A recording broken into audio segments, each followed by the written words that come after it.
Hello. So in this video, or this lecture, we're going to look at functions. I've introduced functions already in the previous lecture, and this is kind of the second part in the series. There's a third part that will be coming. And in this part, we'll be looking at built-in functions. So like I explained in the notes, a function is just a collection of instructions. So anything that you write, any program that you write, you can turn it into a function, and that will be the third part. We're going to look at that. Those are user-defined functions. So, for example, the program you are seeing, we have just written our instructions one line after the other. We can turn this into a function, and then we package it so that we can always use it. For this lecture, we'll be looking at built-in functions, which are functions created by either someone or that come as a result of you installing Python.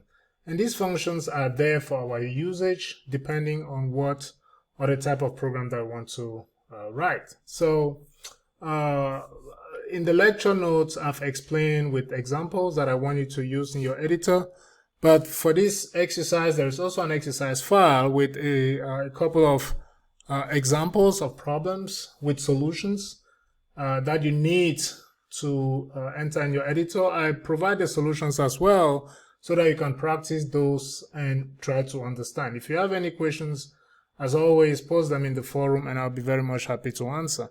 So I'll be solving for this exercise just one of the problems or questions that we have in the exercise file.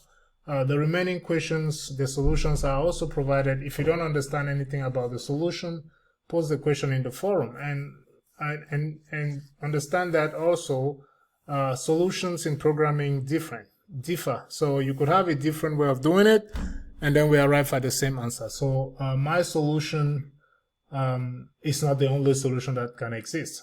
For example, I might call variables one way, you call them a separate way. So for this lecture, I'm going to solve question 1 of the exercise file that you can find in the platform. And the question 1 says we should create a program that determines how quickly an object is traveling when it hits the ground. So we need to calculate the speed of a falling object, and the user will enter the height from which the object is dropped. It matters. And because the object is dropped, the initial speed is 0 miles per second. So because the object is being dropped from a certain height, the initial speed of the object is 0 miles per second. And we assume that the acceleration due to gravity, this is information that is given, is 9.8 miles per second square. And a formula is given to find the height of which we can calculate this speed from which the object is dropped. And we need now to find to use this formula to determine the speed. So again, like I said, in programming, you could write an algorithm that you can use always, the steps in which you use to solve your problem. And secondly, to write an algorithm, I gave you a three-step that you should always think of when you want to solve programming problems. The first one is the problem you're trying to solve. In this scenario, we are trying to find the speed. The second one is, what do you need to solve that problem? We need the gravity, we need the distance from which the object will be dropped, and then we need the initial speed or acceleration. And what is given? The gravity is given to be 9.0, 9.8. The initial speed we said is 0 miles per second. And then the distance, this will be provided by the user. So we have all our information. What we only need now to do is to create variables and match that. So the first variable we have to create is the gravity. So we are going to create the gravity, and it is given like 9.8. The gravity is given in the question like 9.8. The other thing is the initial speed. We can say initial speed or acceleration, initial accel, and the value given is 0. Those are the values that are given, and also we have the formula given. And now we want to get the height. So we say we get the height from the get height of fallen object. Get height of object. So we want to get the height of the object. So I'll just delete this line so that it doesn't. So I will call this height. And let's assume the height is an int. I will not go to float now. The height is an int. Please enter the height of the object. Please enter the height of the object. So this is what we are going to ask the user to input. And once the user inputs that, so we have the height. And what we need now is to calculate, we have to calculate the final speed. Calculate the final speed, and the final speed, we have a formula, so we say final, create another variable called final speed, and we have been given a formula to calculate the final speed. And now, because I talked about functions, a formula is given. So when we talk about functions, we want to use a function that has been created for us without us wanting to type it.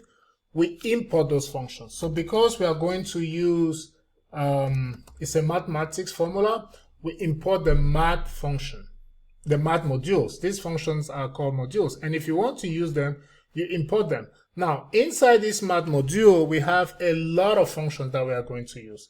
And in the lecture notes, I explain how you can access all those modules using the help or the D command. So you can access those separate modules. Now, in some examples in the exercise file, you will see, I will say, for example, from math, import, say, tan, which is, or sin, right? You see, when I even start typing, it shows me the modules that are in there. So within a specific modules, there are functions that you can now decide to import specific functions, or you can import the whole module. So in our case here, just for this exercise, I will say I will import the entire math module. And within the math module, I'll have access to the different functions. You see, when I tap math, it tells me there is a module called the math module.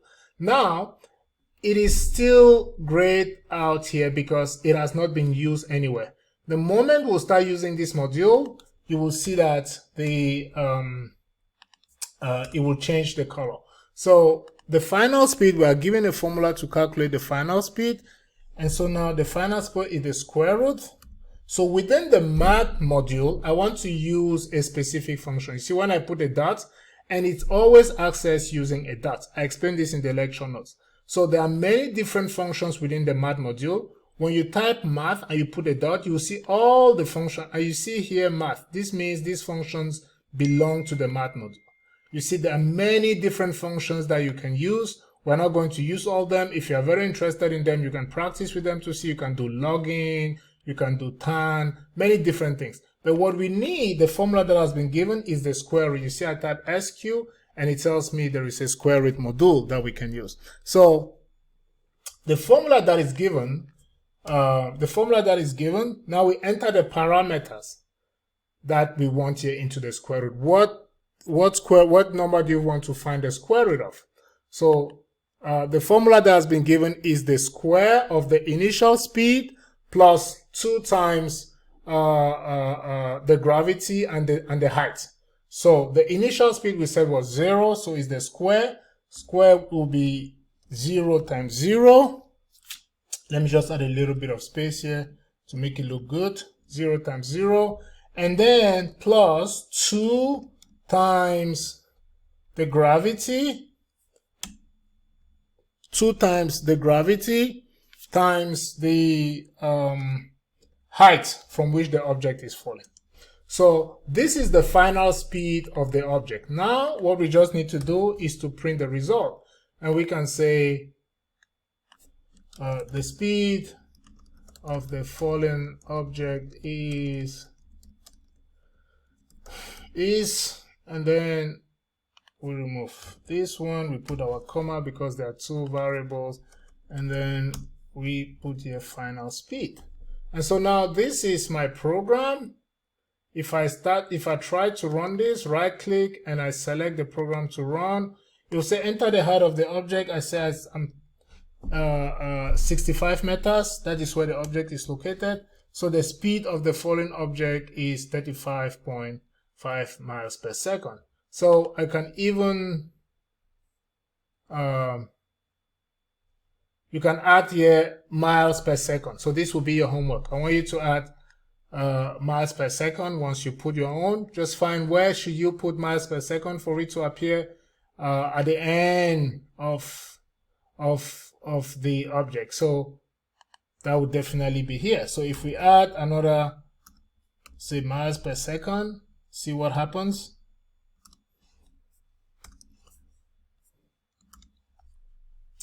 And we run this again, and we see now it's from 20 meters, and we get 19.7.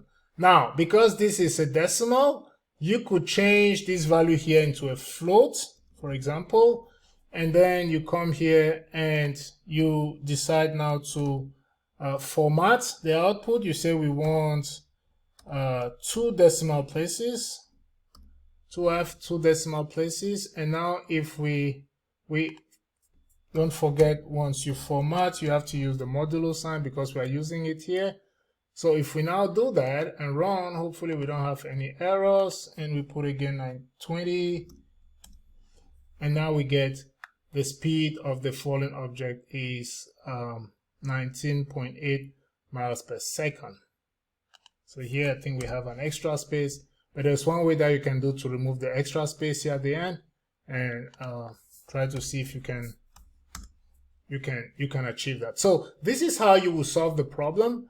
And if you have any questions once you go through the exercises, please post them in the forum. The other exercises are solved the same with comments. I want you to run these exercises in your editor and make sure you understand the concept. For me, it's important that you understand the concept and not just type it because you see me typing. Understand what is happening here and how you can easily solve those problems.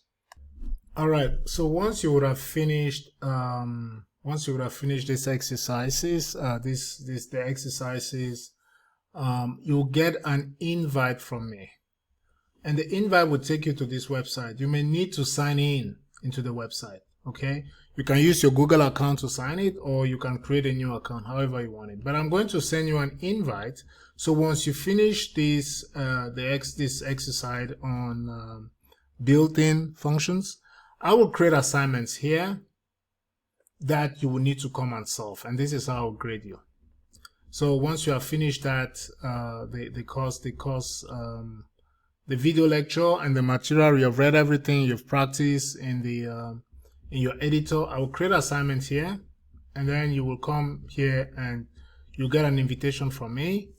You come here, and then you have an editor through which you'll be able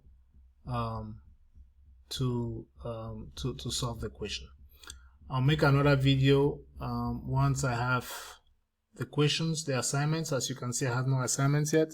But once I have the assignments, I will create another video to show you how to solve the assignment. All right, so when you get the invite from me and you log in into this website, you will see the main page with the assignment. And to get into this compiler, this is a compiler you see up here is Python 3. So when you get into the compiler, you click up here, Online GDP Debugger. All right, it will open the compiler for you. If you don't see Python 3 up here, click on this arrow and make sure you're choosing Python 3, nothing else. Okay, make sure you're choosing Python 3, and this is where you will enter your code. So I'll give you an assignment. For example, I'll say print hello world, and once you have entered your program here and you want to test it, you write run, and it will run the program in this window down here, and you can see the result.